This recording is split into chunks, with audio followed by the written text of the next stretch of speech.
তবে মেরাজের রোজা কয়টি রাখবেন, কত রাকাত নামাজ আদায় করবেন, কোন কোন সূরা দিয়ে পড়বেন, কোন দোয়াটি পাঠ করবেন এবং অন্যান্য কি কি আমল করবেন সম্পূর্ণ জানতে পারবেন আজকের ভিডিও থেকে। তাই না টেনে সম্পূর্ণ ভিডিওটি দেখতে থাকুন।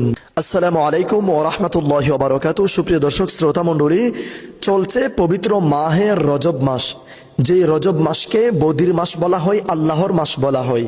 জাহিলি যুগের লোকেরা পর্যন্ত যেই মাস আসলে যুদ্ধ বিগ্রহ বন্ধ করে দিত, এটি হচ্ছে রজব মাস।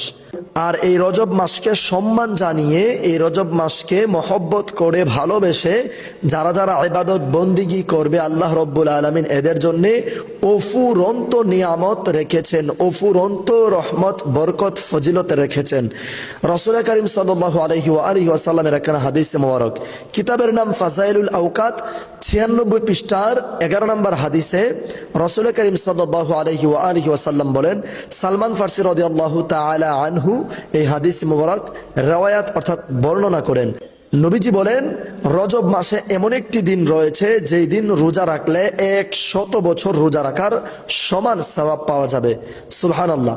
আর এমন একটি রাত রয়েছে যেই রাত্রিতে এক রাত আমল করলে, ইবাদত করলে 100 বছর রাত্রেবেলা ইবাদত বন্দিগি করার সওয়াব পেয়ে যাবে। সুবহানাল্লাহি ওয়া বিহামদিহি সুবহানাল্লাহিল আযীম। সাহাবায়ে কেরাম জিজ্ঞেস করলেন, ইয়া রাসূলুল্লাহ, সেই রাত কোনটি? তখন নবীজি বললেন, রজব মাসের 27 তারিখ দিন সেই দিন, রজব মাসের 26 তারিখ দিবাগত রাত সেই রাত, যে রাত্রে ইবাদত বন্দিগি করলে 100 বছর ইবাদতের সওয়াব, যেই দিন রোজা রাখলে 100 বছর দিন রোজা রাখার সওয়াব আল্লাহ রব্বুল আলামিন তার আমল নামায় লিপিবদ্ধ করে দেবেন।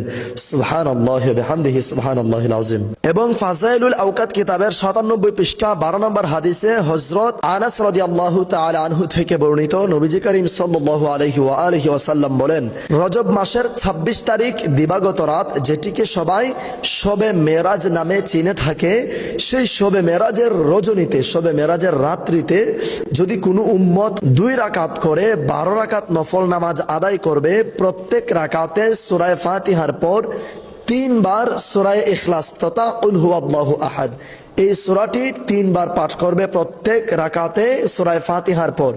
আর শবে মেরাজের নামাজের নিয়ত হচ্ছে, নাওয়াইতু আন উসাল্লি লিল্লাহি তাআলা রাকাতি সালাতিল লাইলাতিম মিরাজ নাফলি মুতাওয়াজ্জিহান ইলা জিহাতিল কাবাতিশ শরীফাতি আল্লাহু আকবার।